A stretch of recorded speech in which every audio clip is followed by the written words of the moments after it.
Movie की शुरुआत होती है साल 1974 में, जहां हम देखते हैं कि किचन में एक लेडी गैस पर वैक्स यानी मोम उबालकर उससे एक मास्क बना रही है। वहीं उसका बेटा टेबल पर बैठकर ब्रेकफास्ट कर रहा है। वो अपनी माँ का लाडला है और उसकी सारी बात मानता है। थोड़ी देर बाद लेडी का हस्बैंड अपने दूसरे बेटे को लेके आता है, जो काफी एग्रेसिव है। उसके इस एग्रेसिव बिहेवियर के कारण उसके मॉम डैड उसे हमेशा चेयर से बांध के रखते हैं ताकि वो किसी को नुकसान नहीं पहुंचा सके।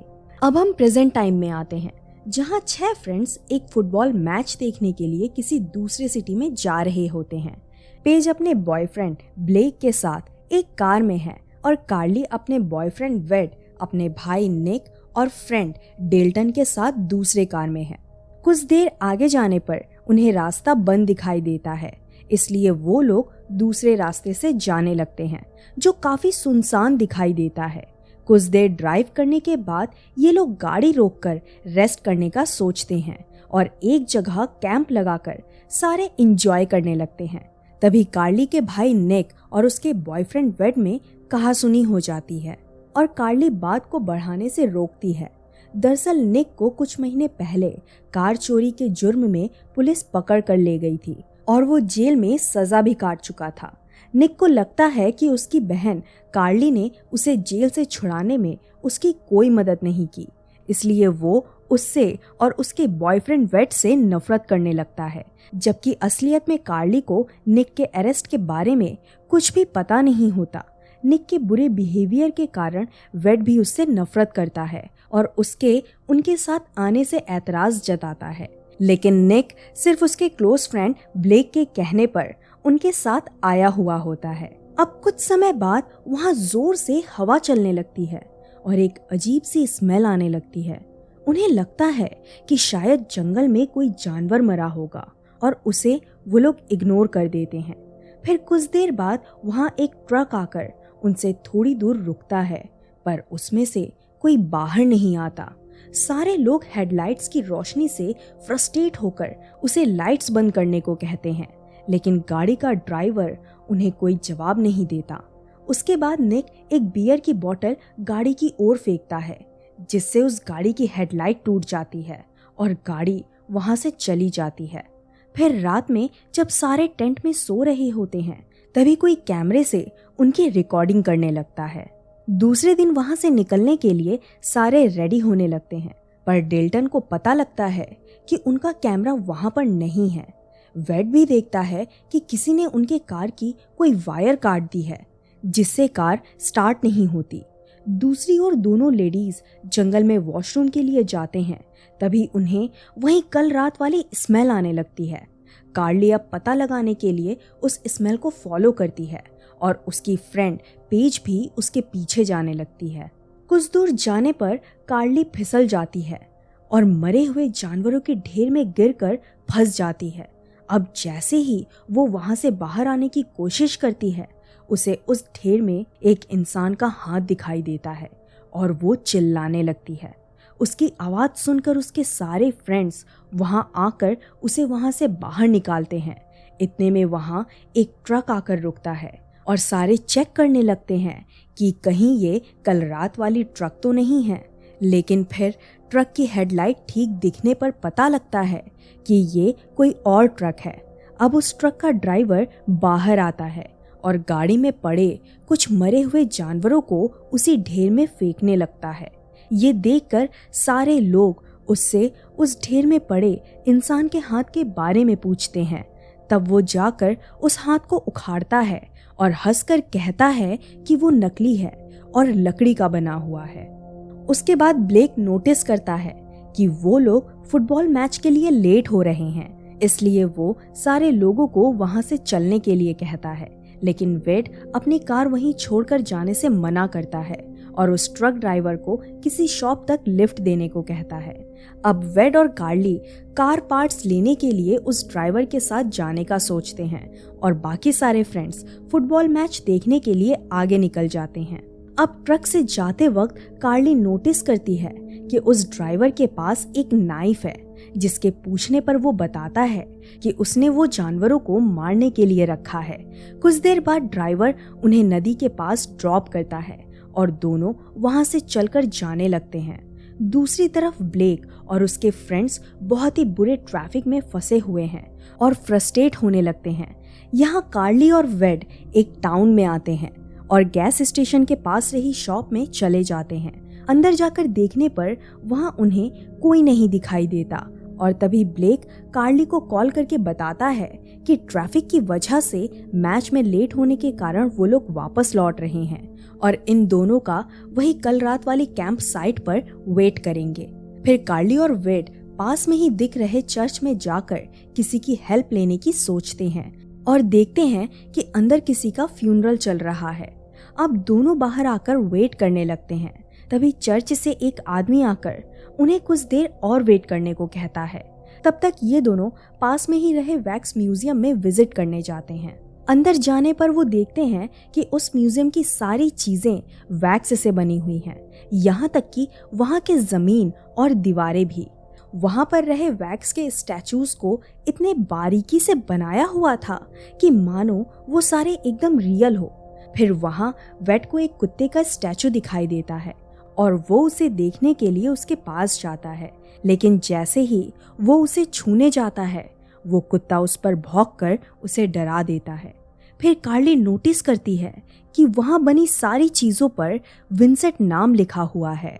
फिर उसे एक चेयर दिखाई देती है जिस पर भी विंसेंट लिखा हुआ है।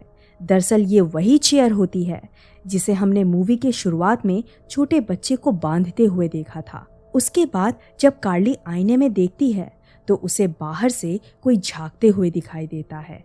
फिर वेड उस इंसान को देखने के लिए बाहर जाता है पर उसे वहां कोई नहीं दिखाई देता। अब दोनों वहां से निकलकर उसी गैस स्टेशन वाले शॉप में चले जाते हैं जहां कुछ देर बाद चर्च में मिला आदमी आता है जिसका नाम बो है और इस शॉप का ओनर भी है। शॉप में चेक करने पर वेड को उसके कार के लिए लग रहे एग्जैक्ट पार्ट्स नहीं मिलते, लेकिन बो उन्हें बताता है कि उसके घर पर रखे स्टॉक में उन्हें वो पार्ट्स मिल जाएंगे। फिर जब वो उन्हें अपने घर लेके जा रहा होता है तब कार्ली के पूछने पर बताता है कि वो वैक्स म्यूजियम ट्रूडी नाम की लेडी ने बनाया था और उसी के बेटे का नाम विंसेंट है जो अब इस टाउन में नहीं रहता। अब बो के घर पहुंचने पर वेड को वॉशरूम जाना होता है और कार्ली बाहर ट्रक में बैठकर वेट करने लगती है। वेड को वॉशरूम का रास्ता दिखाकर बो ऊपर के कमरे में उनके लिए लग रहे कार पार्ट्स लेने के लिए जाता है। वॉशरूम से लौटते वक्त वेड को एक कमरे का दरवाजा खुला दिखाई देता है जिसके अंदर जाने पर वहाँ काफी सारे मास्क रखे होते हैं, पर कार्ली ट्रक में बैठे बैठे बोर होती है और बाहर आकर वेड का वेट करने लगती है। अब जैसे ही उसकी नजर ट्रक पर पड़ती है उसे पता लगता है कि ये वही टूटी हुई हेडलाइट वाली ट्रक है जो कल रात इनके कैंप साइट पर आई थी। वो घबराकर तुरंत ट्रक का हॉर्न बजाते हुए वेड को बुलाने की कोशिश करती है, लेकिन तभी घर की लाइट्स चली जाती है और कोई वेड पर अटैक कर उसे बेहोश कर देता है। काफी देर तक वेड का जवाब नहीं मिलने पर कार्ली ब्लेक से कांटेक्ट करने की कोशिश करती है और उसके फोन पर वॉइस मैसेज भेज देती है कि उन्हें कल रात वाली ट्रक का पता चल चुका है। अब इतने में बो को घर से बाहर आते देख कार्ली खुद को ट्रक के अंदर लॉक कर देती है, जिसके बाद वो विंडो तोड़कर उस पर अटैक करने लगता है। लेकिन कार्ली किसी तरह हिम्मत करके अपनी जान बचाकर वहां से भागने लगती है और मेन टाउन में पहुंच जाती है जहां अचानक सारी लाइट्स ऑन हो जाती हैं। दूसरी तरफ निक अपने फ्रेंड्स डेल्टन को लेकर कार्ली को पिक करने के लिए टाउन की तरफ आने लगता है। यहाँ घर के अंदर वो मास्क पहना आदमी वेड के आईब्रोज शेव करके उसके घाव को स्टिच करने लगता है। उसके बाद उसे एक मशीन में फिट कर उसके चेहरे पर मेटल के तार सेट कर देता है और उस पर गरम गरम उबलता वैक्स डालकर जिंदा वैक्स का स्टैचू बना देता है। अब कार्ली चर्च में जाकर किसी से हेल्प लेने की सोचती है, लेकिन अंदर देखकर शॉक हो जाती है कि वहाँ कोई जिंदा इंसान नहीं बल्कि वैक्स के बनाए हुए स्टैचूज थे। उस वक्त कार्ली से एक स्टैचू का हाथ टूटकर गिर जाता है, जिसे देखकर शॉक हो जाती है कि उस हाथ से खून निकल रहा था और उसके बोन्स दिखाई दे रहे थे। उसे यकीन नहीं होता, पर वो समझ जाती है कि वहाँ सारे स्टैचूज रियल इंसान हैं जिसे वैक्स के स्टैचूज बना दिए गए हैं। फिर बो को चर्च के अंदर आते देख वो वहाँ से भागने लगती है, पर बो उसका पीछा करके उसे पकड़ लेता है और वहाँ से लेके जाने लगता है। फिर बो उसे गैस स्टेशन शॉप के बेसमेंट में ले जाकर चेयर से बांध देता है और उसके होंठों को ग्लू से सील कर देता है। यहाँ निक और डिल्टन टाउन में पहुंच जाते हैं और अलग अलग रास्ते जाकर कार्ली और वेट को ढूंढने लगते हैं। अब बो को गैस स्टेशन शॉप से बाहर आता देख निक उसे अपनी सिस्टर और वेट के बारे में पूछता है, लेकिन वो कहता है कि उसने ऐसे किसी इंसान को नहीं देखा। अब सीलिंग के ग्रिल से वहां निक को आए देख कार्ली खुद को किसी तरह रिलीज करती है और उस ग्रिल से एक उंगली बाहर निकालकर उसे इशारा करने की कोशिश करती है, लेकिन बो उसकी उंगलियां देख लेता है और निक का ध्यान दूसरी ओर भटकाकर उंगलियां काट देता है। फिर निक को वहां से जाता देख कार्ली कटी हुई उंगली से होंठों का ग्लू निकालती है और उसे आवाज देती है। कार्ली की आवाज सुनकर बो तुरंत निक पर अटैक करने जाता है, पर अलर्ट हुआ निक उसके अटैक से बचकर शॉप के अंदर खुद को लॉक कर देता है। फिर वो बेसमेंट में जाकर कार्ली को रिलीज करके ऊपर ले आता है। अब कुछ देर बाद दोनों बो को ट्रक से जाते देखते हैं और चेक करते हैं कि वहां की टेलीफोन लाइन भी बंद है। तब कार्ली उसे बताती है कि टाउन के सारे लोग वैक्स के बने हुए हैं। वहां डिल्टन कार्ली को ढूंढते हुए वैक्स म्यूजियम में जाने लगता है। कुछ देर दोनों को आवाज देने पर वहां उसे वेट दिखाई देता है, जो जिंदा तो था लेकिन पूरी तरह वैक्स के कोटिंग में था। वो वेट के चेहरे से वैक्स निकालने की कोशिश करता है, लेकिन देखकर शॉक हो जाता है कि वैक्स के साथ उसकी स्किन भी निकल रही थी। अब पीछे से मास्क पहना आदमी डिल्टन पर अटैक करने जाता है, पर उसका वार चूककर वेट को लगता है और वेट वहीं मर जाता है। डिल्टन अब उससे बचकर दूसरे रूम में भागता है, लेकिन आखिर वो आदमी उसे पकड़ लेता है और सीढ़ियों से नीचे धक्का देकर वहीं मार देता है। दूसरी तरफ कैंप साइट पर जोर जोर से म्यूजिक बज रहा था। ब्लेक और पेज टेंट में रोमांस कर रहे थे। तब अचानक वहां म्यूजिक बंद होता है और ब्लेक म्यूजिक स्टार्ट करने के लिए बाहर आता है। फिर अपने फोन पर कार्ली का वॉइस मैसेज सुन उसे रिटर्न कॉल करने लगता है, लेकिन तभी वो मास्क पहना आदमी वहां आकर उसे मार देता है और पेज को मारने के लिए टेंट की तरफ बढ़ता है, पर वो उससे बचकर एक पुराने फैक्ट्री में जाकर छुप जाती है, जहां उसे काफी सारे मोबाइल फोन्स दिखाई देते हैं। पेज उन फोन्स से कॉल कर हेल्प लेने की ट्राई करती है, लेकिन वो सारे फोन्स बंद मालूम पड़ते हैं। अब फाइनली वो आदमी वहां आकर उसे ढूंढ लेता है और उसे मार देता है। उसके बाद वो पेज की डेथ को कैमरे में रिकॉर्ड करने लगता है और पता चलता है कि इसी ने डिल्टन का कैमरा चुराकर कल रात उन लोगों की रिकॉर्डिंग की थी। यहाँ टाउन में निक एक शॉप की कांच तोड़कर अंदर से क्रॉसबो वेपन चुराता है, लेकिन तभी बो उन पर गोलियां चलाने लगता है। फिर दोनों उससे बचकर एक थिएटर में चले जाते हैं, जहां पर्दे पर मूवी चल रही होती है और वहां काफी सारे वैक्स के स्टैचूज भी थे। बो से बचने के लिए कार्ली उन स्टैचूज के बीच स्टैचू बनकर बैठ जाती है।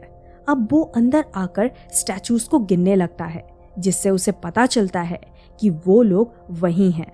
इसलिए वो एक एक करके स्टैचूज पर गोलियां चलाने लगता है। अब जैसे ही वो कार्ली पर शूट करता है, कार्ली खुद को बचा लेती है और तभी निक पीछे से उस पर एरो शूट कर घायल कर देता है। फिर दोनों वहां से निकलकर बो के घर जाने लगते हैं, ताकि उसके ट्रक से कार्ली का सेल फोन ढूंढकर ब्लेक को कॉल कर सके, लेकिन वहां पहुंचने पर ट्रक में उन्हें सेल फोन नहीं मिलता और वो वेट को ढूंढने के लिए घर के अंदर चले जाते हैं।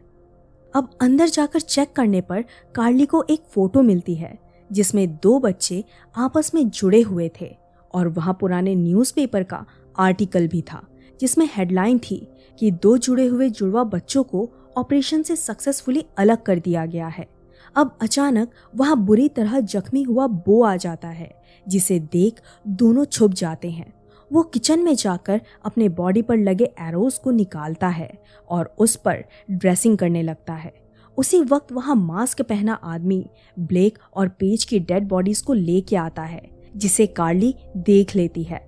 फिर बो और उसकी बातचीत से पता चलता है कि वो फोटो ट्रूडी के बेटे बो और उसके जुड़वा भाई विंसेंट की थी, जिसे मूवी के स्टार्टिंग में दिखाया गया था। दरअसल ऑपरेशन से विंसेंट का चेहरा पूरी तरह डिसफिगर्ड हो गया था, जिसकी वजह से वो हमेशा अपने चेहरे पर मास्क लगाता था। फिर निक को वहाँ एक सीक्रेट दरवाजा दिखता है, जिसके अंदर जाने पर पता लगता है कि वो बेसमेंट की तरफ जा रहा है। वहाँ बो को उनकी बचपन की फोटो नीचे गिरी मिलती है, जिससे उसे पता लगता है कि दोनों यहीं पर है और वो उन्हें ढूंढना शुरू करता है। बेसमेंट में काफी अंधेरा होने के कारण निक वहाँ रहे स्विचेस से लाइट्स ऑन करने की कोशिश करता है, लेकिन दरअसल वो स्विचेस बाहर टाउन की लाइट्स के होते हैं। टाउन की लाइट्स ऑन ऑफ होते देख बो और विंसेंट को पता लगता है कि दोनों बेसमेंट में हैं। रास्ता ढूंढने की कोशिश में उन्हें डेल्टन की बॉडी दिखाई देती है, जिस पर वैक्स चढ़ाया हुआ था। तभी अचानक वहां विंसेंट आ जाता है और उन पर अटैक करने लगता है। दोनों की लड़ाई में वहां आग लग जाती है, जिससे उन्हें वहां से भागने का मौका मिलता है। वहां से निकलने पर दोनों वैक्स म्यूजियम में आ जाते हैं, जो बेसमेंट से जुड़ा हुआ होता है। म्यूजियम में उन्हें वेट की बॉडी दिखाई देती है, जिसे देखकर कार्ली दुखी हो जाती है। लेकिन तभी बो आकर उन पर अटैक करने लगता है और निक के पैर पर नाइफ घुसा के जख्मी कर देता है।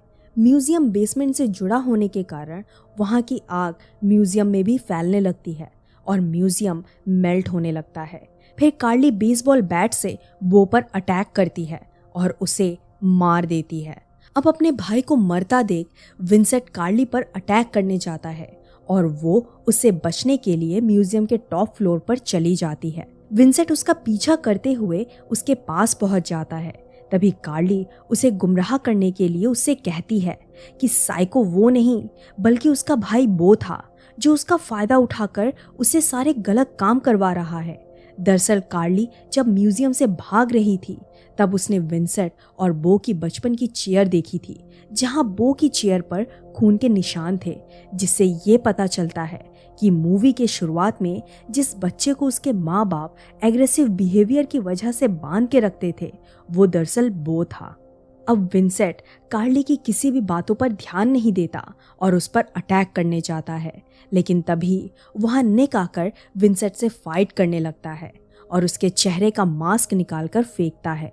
अपनी मास्क को निकलता देख विंसेंट बहुत ही गुस्से में निक पर अटैक करने लगता है, लेकिन तभी कार्ली निक के पैर से नाइफ निकालकर विंसेंट पर अटैक करती है और वो मेल्ट होती वैक्स की जमीन से नीचे गिरकर मर जाता है। अब चारों ओर आग लगने की वजह से म्यूजियम की दीवारें और जमीन तेजी से मेल्ट होने लगते हैं। तभी कार्ली का ध्यान वैक्स की दीवार की तरफ जाता है और दोनों उसे खरोच कर सही समय पर बाहर निकल जाते हैं, जिसके बाद पूरा म्यूजियम मेल्ट हो जाता है। दूसरी सुबह वहां पुलिस अपनी इन्वेस्टिगेशन करने लगती है और सारे डेड बॉडीज को रिकवर करने लगते हैं। तभी एम्बुलेंस में बैठे निक और कार्ली के पास एक ऑफिसर आकर उन्हें बताता है कि वो जगह 10 साल से अबेंडेंड है और मैप में भी उसका कोई लोकेशन नहीं है और वो लोग भी सिर्फ उस आग के धुएं को फॉलो करते हुए वहां तक पहुंचे हैं। उसके बाद एम्बुलेंस दोनों को हॉस्पिटल लेके जाने लगती है और यहाँ उस ऑफिसर को अंदर हो रहे इन्वेस्टिगेशन से पता लगता है कि ट्रूडी के 2 नहीं बल्कि 3 बेटे थे। तभी कार्ली एम्बुलेंस में जाते वक्त उस ट्रक ड्राइवर को उसे बाय करते देखती है, जिसके बगल में म्यूजियम में दिखा कुत्ता भी था, जिससे पता लगता है कि वो तीसरा बेटा और कोई नहीं बल्कि यही ड्राइवर था और मूवी यही खत्म हो जाती है। अब हम आपको मूवी की कुछ और बातें क्लियर कर देते हैं। पहली बात ये कि मूवी में दिखाया गया टाउन दरअसल 10 साल से अबेंडेंड था, क्योंकि वहां रही शुगर फैक्ट्री जो वहां के सारे रेजिडेंट का इकलौता कमाई का जरिया था, वो किसी कारण बंद हो गई थी और तब से उस टाउन के सारे रेजिडेंट्स एक एक करके वहां से छोड़कर जाने लगे और आखिर पूरा टाउन खाली हो गया। वो बंद शुगर फैक्ट्री वही थी जहां विंसेंट ने पेज को मारा था। बो और विंसेंट की सेपरेशन सर्जरी उन्हीं के डैड डॉक्टर विक्टर ने की थी, जो किसी शहर में बहुत बड़े डॉक्टर हुआ करते थे। इस सर्जरी के बाद उनका लाइसेंस कैंसिल हो गया था क्योंकि गवर्नमेंट के मुताबिक वो सर्जरी इलीगल थी और विथआउट उनके परमिशन के की थी। उसके बाद ट्रूडी अपने वैक्स स्टैचूज बनाने के टैलेंट से अपना नाम बनाना चाहती थी, कुछ बड़ा करना चाहती थी, जिसके बाद उस वैक्स म्यूजियम की शुरुआत हुई। लेकिन जब ट्रूडी की पागलपन के दौरान डेथ हो गई तो उसके हस्बैंड डॉक्टर विक्टर ने खुद को गोली मारकर सुसाइड कर ली और उसके बाद से ही बो ने अपने शांत भाई विंसेंट को डोमिनेट करना शुरू किया और उसे गुमराह करके अपने साथ लोगों को मारने में शामिल किया। विंसेंट के पास अपने माँ की ही तरह वैक्स के स्टैचूज बनाने का टैलेंट था और वो ट्रूडी के अधूरे सपने को पूरा करना चाहता था। बो विंसेंट द्वारा उन डेड बॉडीज को वैक्स के स्टैचूज में बदलने लगा क्योंकि इससे स्टैचूज ज्यादा रियल लगेंगे और उनकी माँ का बनाया हुआ वैक्स म्यूजियम दुनिया में फेमस हो जाएगा। जब उनके तीसरे ड्राइवर भाई ने वेट को इस टाउन के बारे में बताया और उन्हें यहाँ तक लिफ्ट दी, उससे ये भी पता चलता है कि वो भी अपने भाइयों के साथ मिला हुआ था। शायद वो ही वहाँ से जाते हुए लोगों को गुमराह करके उस टाउन में लेके आता जहाँ ये दोनों उन्हें अपना शिकार बनाते और उसके बाद उन लोगों के सामान, लगेज, उनके फोन्स और उनकी गाड़ियाँ उस शुगर फैक्ट्री में छुपा देते। दोस्तों, इस साइकोलॉजिकल हॉरर थ्रिलर मूवी का नाम है हाउस ऑफ वैक्स। अगर आपको इस मूवी का एक्सप्लेनेशन पसंद आया है तो प्लीज इस वीडियो को लाइक करें और हमारे चैनल को सब्सक्राइब करें और अपने दोस्तों के साथ भी जरूर शेयर करें।